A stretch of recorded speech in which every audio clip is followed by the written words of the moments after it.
On this day, May 28th, 2025, we pause and bow our heads in reverence for those whose lives echoed far beyond their fields of fame. These weren't just names and headlines. They were architects of rhythm, champions of discovery, warriors of sport, and builders of progress. Their journeys were layered with sacrifice, triumph, and timeless wisdom. Today, we celebrate their memory not with tears alone, but with awe. For in their stories we find courage, inspiration, and a legacy that will outlive the moment. Let us walk this path of remembrance with open hearts and grateful minds. Al Foster didn't just play drums. He told stories through rhythm. His stick spoke in syllables. His beats carried emotional weight. Whether behind Miles Davis's electric experiments or in smoky jazz clubs brushing a snare, Al's timing was divine, his presence magnetic. He possessed the rare gift of restraint and explosion, holding the band in one hand and the audience in the other. From In a Silent Way to Directions, he redefined accompaniment as artistry. A.L.'s devotion to the craft made him a bridge between eras, between traditional jazz purity and modern improvisational brilliance. For younger drummers, he was a mentor, a quiet giant who taught that groove comes from the soul. Though he has taken his final bow, the stage of jazz will always echo with the pulse of Al Foster. Bradley Jennings was a force of nature, a human tackle box with the instinct of a predator and the heart of a protector. As a linebacker for Florida State Seminoles, he brought fire to the field, a relentless energy that could not be taught. But beyond the bruising hits and game-winning stops, Bradley carried a deeper role, that of mentor, motivator, and elder brother to every young athlete chasing a dream. Off the field, his story was one of redemption, determination, and faith. He coached, volunteered, and spoke at schools, teaching kids that greatness begins with discipline and belief. His passing is a gut punch to the world of college football, but more so to the communities who saw him as living proof that pain can be power and struggle can build champions.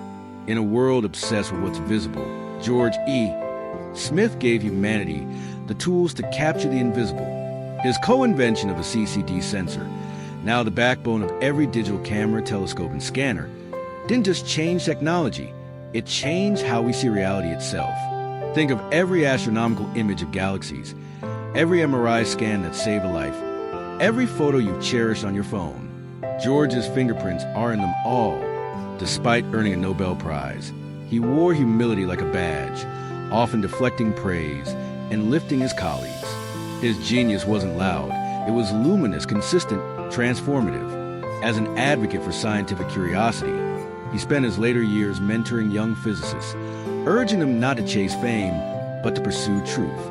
Today, the lens of history sharpens his place in it, and we see him clearly, a quiet titan of the digital age.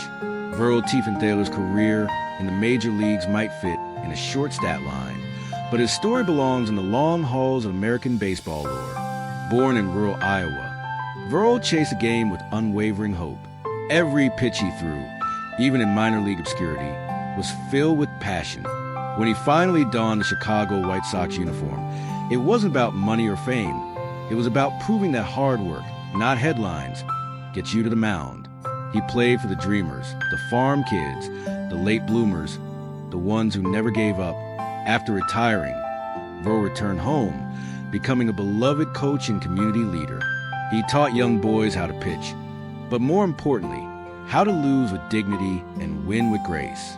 Baseball mourns a true son of the sport today, not because he was the best, but because he was the realest. Graeme Crawford wasn't the flashiest player on the pitch, but ask any teammate and they'll tell you he was the glue. As a goalkeeper for York City, Scunthorpe United, and other clubs, Graeme embodied loyalty, stamina, and focus. His career spanned a time when football was less about fame and more about grit, when players ran out with muddy boots and burning hearts. The fans adored him, not for his stats, but for his steadiness. He stood tall in the rain, the snow, the pressure, saving not just goals but spirits. After retirement, he didn't vanish into obscurity. He became a beloved figure in his community, coaching school kids and advocating for better youth programs in sport.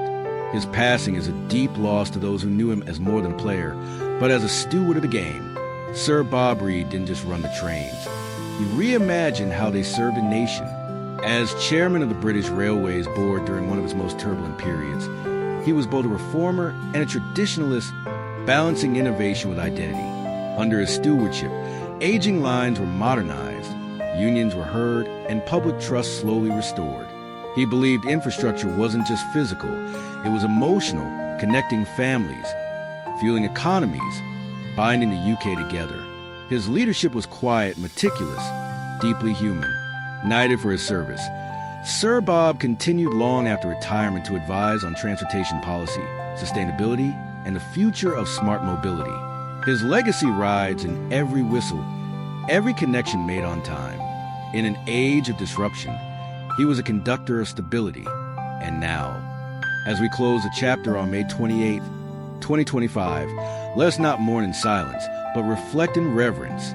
These were lives made of rhythm, resistance, resilience. They fought not only for themselves, but for the people, places, and passions they loved. They taught us that legacy isn't about lasting forever. It's about doing something that does.